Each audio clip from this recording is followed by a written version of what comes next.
Hey, how's it going, everyone? It is Drake. We're back with another first time watch. This time I'm watching the first season of Spy Family. And just like my other videos, I'm going to go over things that I liked, things that I disliked, so let's just get straight into it. The first 13 episodes I think are very, very solid.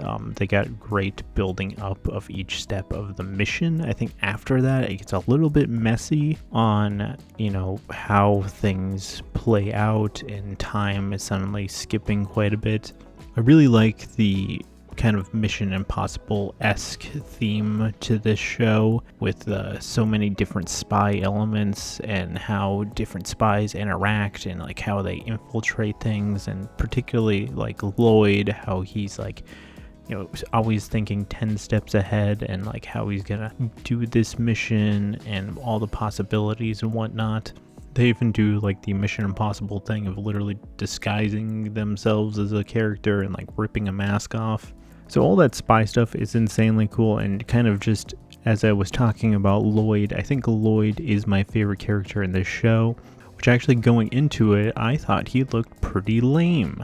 My preconceived notion of things, I thought Yor looked like the coolest character, and I've heard things about it, before watching it, and I was like, oh dude, she's gonna be so cool, which actually kind of indirectly for me, Yor, who I was actually looking the most forward to, was a little bit of a disappointment, mainly because I just feel like she wasn't focused on all that much. Like in the case of Lloyd, we get a lot of time with him, and I think they do a great job of setting him up, and I think he's just super likable, and there's just so many elements to Lloyd that I just really, really like.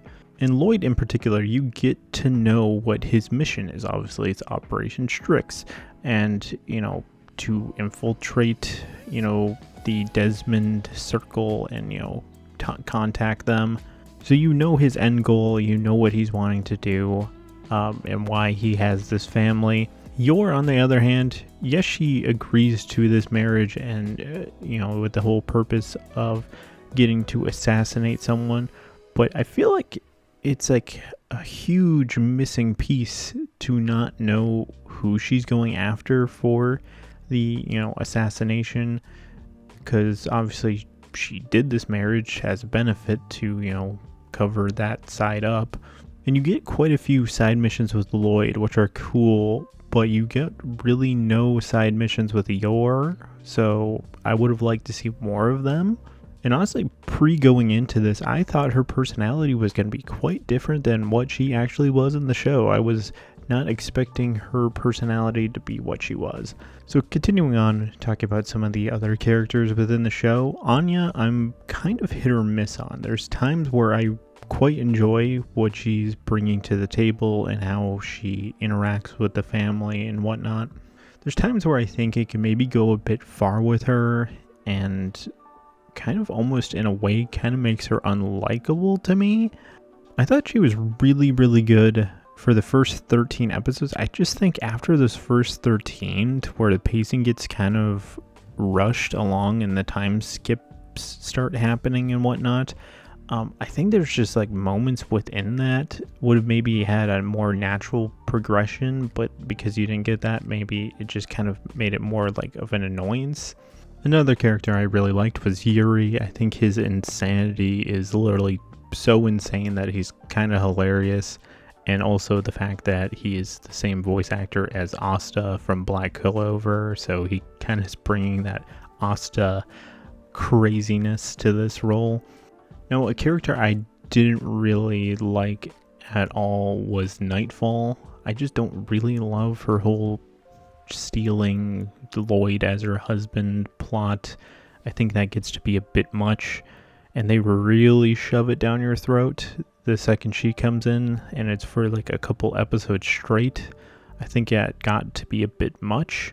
So a thing that kind of surprised me was there is so much dialogue that isn't even spoken within the series.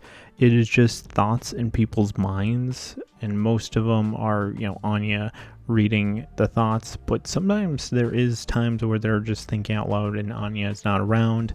And honestly, that just kind of surprised me at how much dialogue isn't even spoken. It's just thoughts, so no one even knows what anyone is, saying, because it's just in their head. I obviously brought up the first 13 episodes are really great at building up the mission.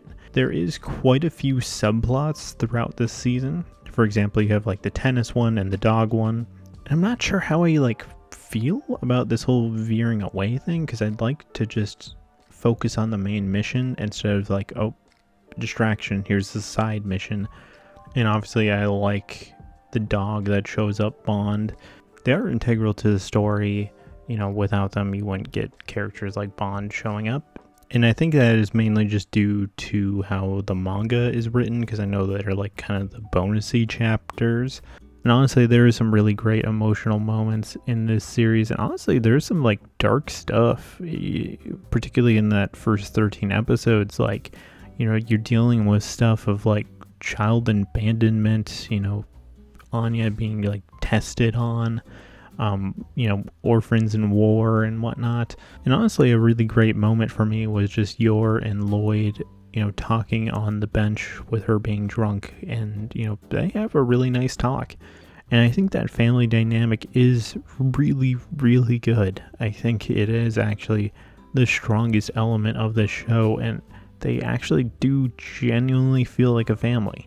For me, there's a lot of really high highs and just some minor annoyances to me. I really enjoyed the show. I'm planning on actually going to check out the movie that is about to come out. I don't know if I'm going to be able to watch all of the second season by the time that movie comes out. So those are just my likes and some criticisms from me about Spy Family. I really do enjoy it, and I actually highly recommend that you go watch it as well. So leave your thoughts about Spy Family in the comments below. Thank you for watching, and this is Drago, signing out.